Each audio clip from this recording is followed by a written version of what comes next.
This episode of Ham Talk Live is brought to you by Tower Electronics. For connectors, cables, and more, call 920-435-2973 or visit pl-259.com. And by ICOM. Heard it? Worked it? Logged it. Visit www.icomamerica.com/amateur for more information about ICOM radios. It's Ham Radio.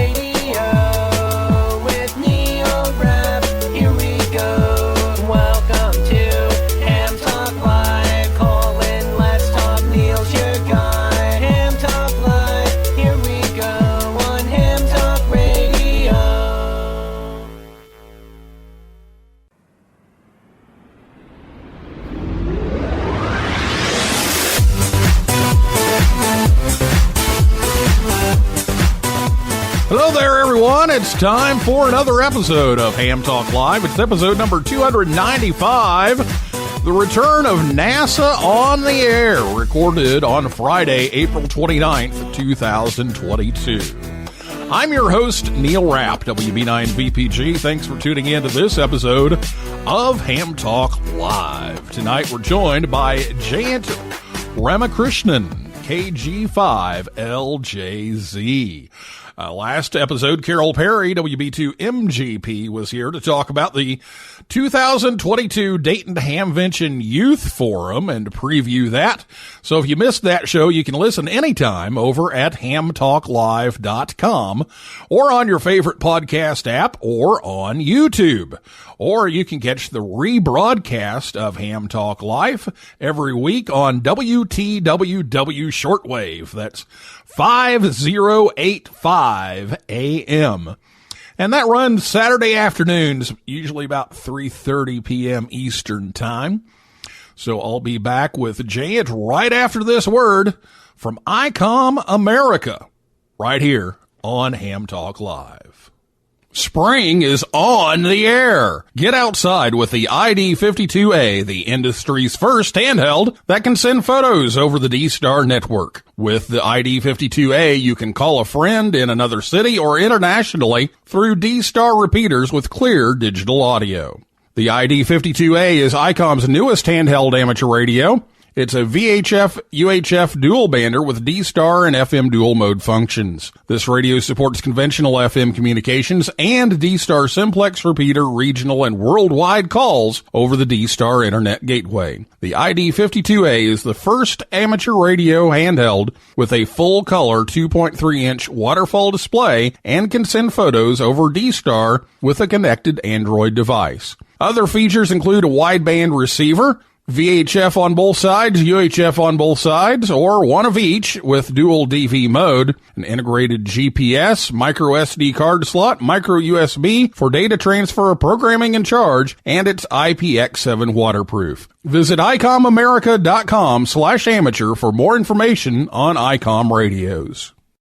Sorry for the delay. Your host, Neil Rapp, is reading a book on anti-gravity, and he just can't put it down. Now, here's more Ham Talk Live.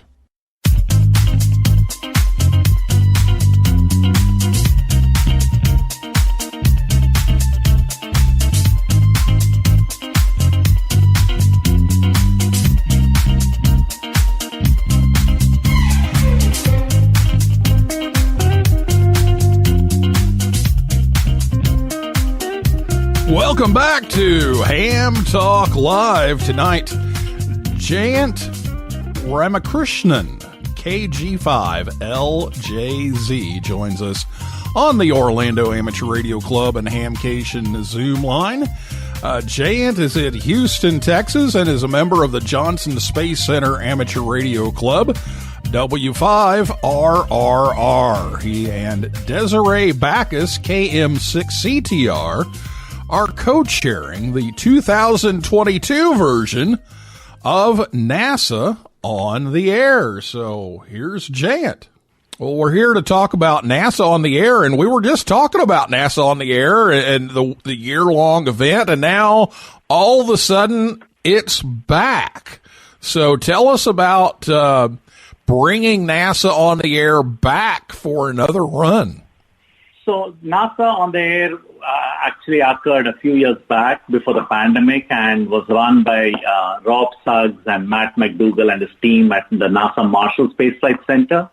I'm a relatively new inductee into this activity, and I got inducted by, W5OC, and we said, hey, it'll be a good thing to get it back on the air. The club Disquify Rocket.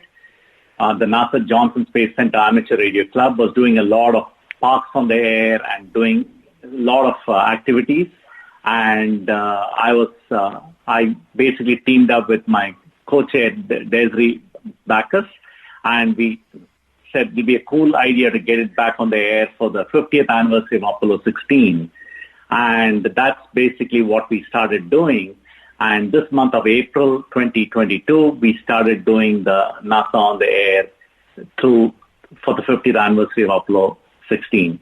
We contacted many clubs. We contacted a lot of the NASA centers, 10 of them, and we talked to many of them. Many of them very enthusiastically joined in and operated different modes. And we basically pulled it off the last 2 weeks in April. So we have been on the air in one way or the other from April 16th all the way to April 27th. Well, very good. So, it's been all of those anniversaries fell together a couple of years ago, and now there's some more. So, you hit this one the last couple of weeks here, but there's some more coming up. So tell us about those. Yeah, so we are also having Apollo 17 coming up later this year, and we also have some events which Desiree has been very kind enough to kind of let us know that these are the other events that are coming up. And we are also planning to, this particular event for Apollo 16, we got mentored by NASA Marshall Space Flight Center, and Johnson took the lead on this, and we ran this NASA on the air. But for some of the other events, we are also thinking of circulating it between some of the other NASA centers and having them take the leadership role in that.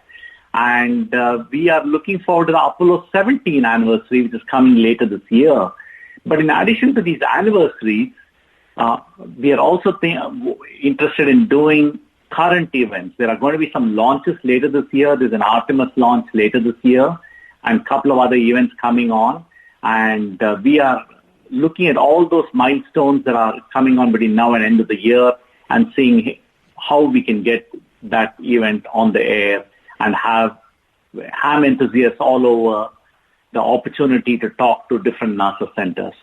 Now, if people want to work the NASA clubs and get into NASA on the air once again, how should they find those stations and the dates and all that information? And then which of the NASA clubs are involved in this? Yeah, so we have a WordPress site that that we use where we put the information on the NASA on the air, and that we also keep posting on the Twitter feeds.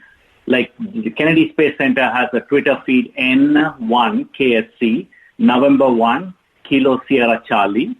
The Johnson has Disquify Rocket. And we also have a website.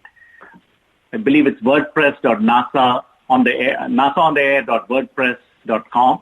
And that is where we basically post the information about these events that are coming up.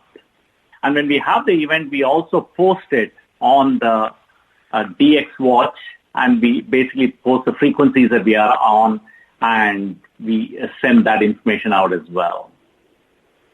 Okay, so you're running this pretty much like most big special events. You're on the spots. You've got a website that has all the lists on it, and I believe it's on QRZ.com as well. Is that right? Yes. So we have NASA-on-the-air.wordpress.com. That is the website where if you go, we tell you what is going on and we update it as often as we can. And I'm actually at the website. It's a pretty cool website, and it tells you what's happening. And once the event is over, we basically have a place where you can upload the ADIF file, and you can, from your, and different NASA centers are doing that, and you can look up to see how you worked on the air with NASA. The clubs that we approached were the Ames Research Center, November Alpha 6, Mike Foxtrot, the Armstrong Flight Research Center. Both these are in California, and that is NA6SA, the Glenn Research Center, NA8SA, the Goddard Space Flight Center, Whiskey Alpha 3, November Alpha November, the Jet Propulsion Lab, which has two call signs, W6JPL and W6VIO, the Johnson Space Center, W5 Rocket, the Kennedy Space Center, N1KSC, the Marshall Space Flight Center, NN4SA, the Stennis Space Flight Center, N5SSC, White Sands Test Facility, and the Mesilla Valley Radio Club, N5BL. So we have all these clubs listed, and we also started tweeting. And another thing that we did was that we also posted many of these events on the local clubs. For instance, the BWAR club is very active in Houston. So I had sent them information about this. I went on the air on several local nets telling people about the NASA on the air special event, knowing fully well that even if we were on 20 meters, they would not be able to reach Johnson in the local area, but they could reach some of my sister clubs in Alabama or in Florida or in California. Well, that's very cool. All right, well, we're going to take a break, and when we come back, we're going to talk about certificates and logs and all that kind of thing right after this word from Tower Electronics right here on Ham Talk Live. Hey, honey, have you seen the PL259s anywhere? No, I haven't. Come on, kids, let's go. There's just one place to go for all of your connector needs. Tower Electronics. Tower Electronics. Tower Electronics. A giant warehouse of connectors and adapters for every occasion. Thousands to choose from in every shape, size, and color. And they have antennas, soldering supplies, cables, meters, and more.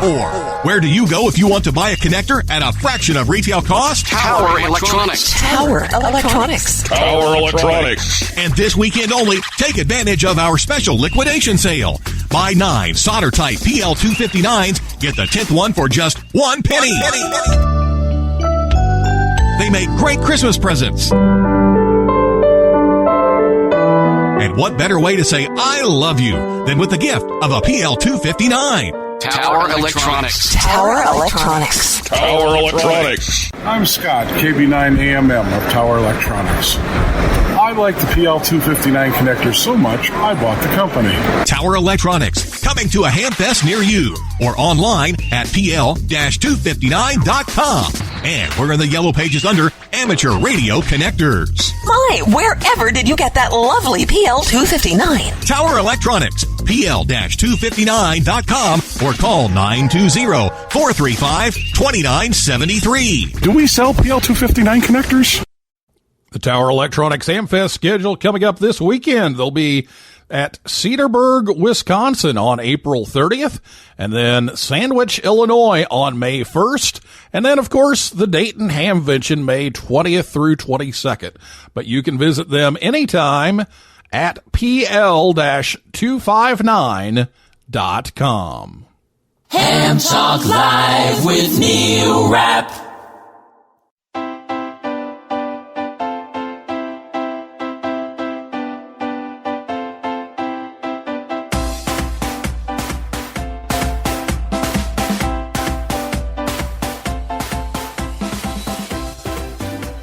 Welcome back to Ham Talk Live. Be sure to check us out on Facebook, Twitter, and Instagram. And we'll get back with Jayant from the Johnson Space Center Amateur Radio Club and NASA on the air right after the joke of the week. Now it's time for the Ham Talk Live Ham Radio Joke of the Week, the part of the show where Rick tells us a ham radio joke. The Ham Talk Live Ham Radio Joke of the Week is brought to you by QRM Labs. Now, here's Rick Garrett in 9 GSU with today's Ham Talk Live Joke of the Week.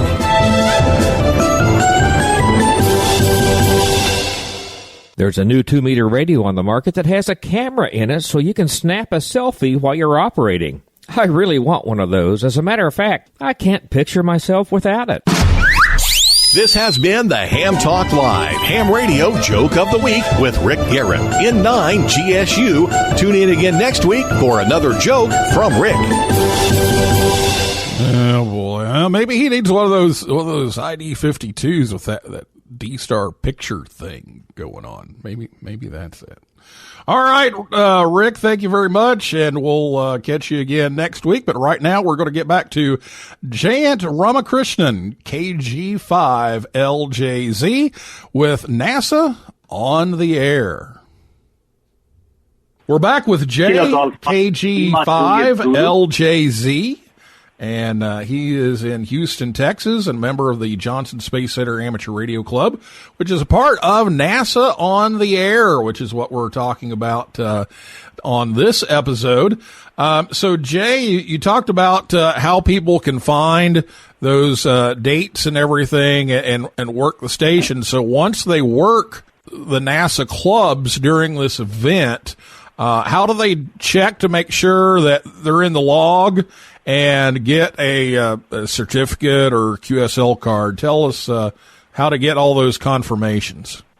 So what we do at the end of the event is we basically create the ADI file and we upload it to our nasaontheair.wordpress.com. There's a site where we upload it by center. And there's a button which you can press to confirm that your call sign is there. And what we do at the end of the year is we basically generate these very nice certificates which can be downloaded. In some cases, some clubs also are planning to send out QSL cards. And so the website is very, very intuitive. It's also got a lot of information, and you can get data off the website. It's got a blog, it's got news, and it's got lots of data on it. And Neil, Thank you for giving me this opportunity to get on the air. Like I said, I'm a newbie at this. First time I'm doing this for the club. And this event, NASA Johnson Space Flight Center, Whiskey 5 Rocket, took the lead on this. And we are planning several other events. Like I said, Apollo 17th anniversary is coming up. The Artemis launch is coming up. And we are planning to get the clubs on the air. And you asked me a question about which clubs participated. For the weekend of first full weekend, April 23rd to 24th, 2022, the kickoff was fun and successful. The clubs that were active and spotted were the N1 KSC, November 1, Kilo Sierra Charlie, the Kennedy Space Center Club, on 20 meters, 30/SSB. The NN4 SA, November 4, Sierra Alpha, Marshall Spaceflight Club, 40 meters, 20 meters, FT8 SSB. And the Stennis Space Center Club, N5 SSC, 2015 on FT8. And the Johnson Space Center Club, the Whiskey 5 Rocket on 15, 20, 40 on FT8, CW, and SSB. And the Ames Research Center, November Alpha 6, Mike Foxtrot on 20 meters and FT8. So we also were able to talk between the clubs. So the Johnson Space Center spoke with Kennedy, they spoke with Ames and with Marshall, and we did it on SSB, and we did it sometimes on 15 meters, sometimes on 10 meters, depending on the distance, depending on the propagation, and depending on other conditions. It was a truly epic event, and it was so much fun to answer the questions from so many people. And just, Neil, just for your information, the crew of Apollo 16 was John Young, Charlie Duke, Tom Mattingly, and it was launched on, we had the information of its launch on April 16th, 1972, and its landing on April 27th, and we had the recovery ship, and we also had several special people on the air talking about Apollo 16 and what the mission objectives were. Gave a lot of data and a lot of STEM-related information to the people calling in. Back to you, Neil. Oh, that's great. Always love that. Now, you didn't do this alone. We mentioned Desiree, who is co-chairing. That's KM6 CTR. But you also had a lot of coordination between the clubs, some teleconferences and everything. So tell us a little bit about the coordination between all the clubs that took place to pull this off. So we had a lot of help from the NASA Marshall Space Flight Center. They had spearheaded the earlier NASA on the Air events that you spoke about, Neil. And they were very good in mentoring us and asking us to take the lead on this. And they had a very, very nice website set up. And like I said, if you go to nasaontheair.wordpress.com, you'll see all the different things that they had set up. And they also set up a little database of sorts to get the data going. Desiree basically is from the NASA Ames Research Center, but she works with both NASA Ames and NASA Glenn and is actually remote right now in Colorado. And she and I got together and we started having these Zoom meetings where we invited all the NASA centers and we told them what we were trying to do. We, first of all, Neil came up with a good email list to make sure that we reached everyone. And then we invited them to a Zoom call, kept it to 40 minutes with an agenda. And we went over what we were planning to do, any feedback. And it was very, very inspiring to talk to the people at the different clubs, to hear what they had to say and continuously fine-tune this whole event so that we had coordination between the clubs and we had some ground rules. For instance, at Johnson, the ground rule which we used and which other clubs also used was one person per one frequency band per one mode. So if, Neil, you were on 20 meters CW, then I could be on 20 meters SSB hauling out W5RRR. And we basically made sure we coordinated. We also had some back channels to talk to each other during the event where we could make sure that we could share data. And we learned from each other on what was working very well, what could be improved. And every instance of getting on the air became better and better. Back to you, Neil. Well, that's some great tips for people who are putting on special events. That always makes a huge difference to have those lines of communication going in the background, as well as on the air with all those people calling you. So that's some cool stuff. So make sure you check out the website. It's NASA on the Air. So NASAONTHEAIR.WordPress, WORDPRESS.com. And check that out, and you'll see some of those announcements. And again, the Twitter feeds, especially Kennedy, N1KSC. Check them out, and they'll have the announcements as these NASA events come up for the rest of the year. Well, Jay, before we go, I wanted to talk to you a little bit about how you got connected into Amateur Radio Club there at Johnson, and how you got into ham radio. So tell us a little bit about your story of how you got into all this. Neil, I'm happy to do that. It's been a journey which has been very rewarding, and I'm very, very thankful for the events that led to that. And I also want to let you know that there are other NASA centers also on Twitter. The JSC Amateur Radio Club is also on Twitter, and I will send you all the handles. And those also, we have been tweeting on all the handles, the event details. I got in because I basically started volunteering with the MS Society in Texas, riding a bike 150 miles from Houston to Austin over 2 days, raising awareness and funds for multiple sclerosis. And after I joined that and started doing a couple of rides, I was inducted into the Ride Marshal, which is basically another program they have run where they have us basically get trained, and we not only ride from Houston to Austin. In this year it's Houston to College Station, but we also help cyclists along the way with mechanical issues they run into, flats, chains falling off, or some other issues. And we are also CPR trained, and we are trained in rudimentary first aid. So the organizers found that we were going through small towns. We were 13,000 cyclists going through towns which had a population of 300 and 500. and we were overwhelming the cell phone towers. And someone came up with the idea of why don't we have them pass the technician exam and become ham radio operators. This way they can communicate to the command center from the road, and they are our eyes and ears on the road.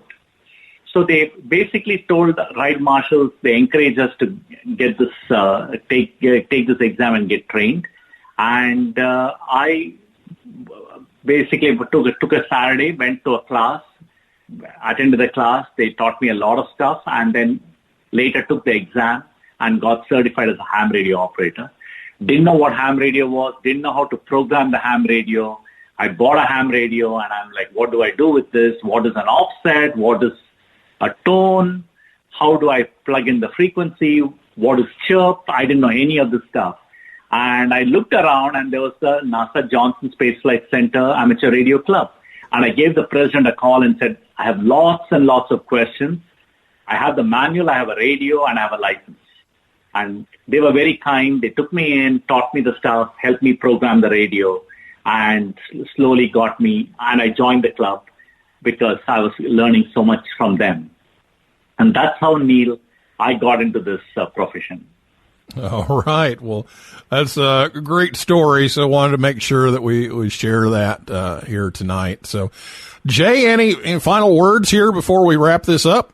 Yeah, this was a lot of work, and I was very scared about all the things that I may be missing. And working with the different clubs, with Desiree, with David Lee, Whiskey 5 Oscar Charlie, my club mentors, John Marca, Tanner, Terry Quick, Terry Moore, lots of the radio operators, lots of people who were very accomplished and working with different antennas. We also discussed antennas and QRM and interference and everything else. And a club trustee, John Marca, AB5SS, did a wonderful job of explaining to me the electromagnetics and how we needed to be separated. And at the end of the day, it kind of just came together through providence. And, it was a wonderful experience. It was wonderful to give back. And it was wonderful to get, some of the students in the shack, get and seeing what we were doing and getting interested in this. So overall, it went very well. And the nice thing, Neil, was yesterday was the 60th anniversary of the NASA Johnson Space Center. And we had a radio event yesterday, a special event for 4 hours yesterday, where we again used what we had done over NOTA for the one center, and we got on the air. So it's been very, very gratifying. I'm extremely grateful to all of you out there, and Neil, to you for putting this podcast and other things together and teaching us. I watch a lot of YouTube videos. I listen to a lot of podcasts, and I'll tell you, my friend, I'm learning every day, and that is the fun part of it. And thank you so much for your generosity of time and spirit. Well, you're most welcome. We appreciate you being here and filling in everybody about NASA on the air. It's back for another run. So thanks so much, Jay, and appreciate you being on the show and hope to catch you on the air on NOTA. Thank you so much, Neil. I appreciate it. Thank you so much. Well, that is a wrap for this edition of Ham Talk Live. I'd like to thank my guest, Jayant Ramakrishnan, KG5LJZ, and everybody out there in cyberspace for listening, and invite you back next time for a list of all of our upcoming guests. Visit hamtalklive.com. So for now, this is Neil Rapp, WB9VPG, saying 7375, and may the good DX be yours. For 73s, to you and your family, I'll be seeing you further down the log. Your 73s, to you and your family, I'll be seeing you further down the log. It's hard to believe that you're anti-OD, 'cause you sound just like a local up here. Why don't those whistling Mediterraneans check if the frequency's clear? We're warm and cozy in our shacks, and we have talked about thousands of things. About shoes, about ships, about sealing wax, about cabbages and kings. So 73s to you and your family. I'll be seeing you further down the log. Yeah, 73s to you and your family. I'll be seeing you further down the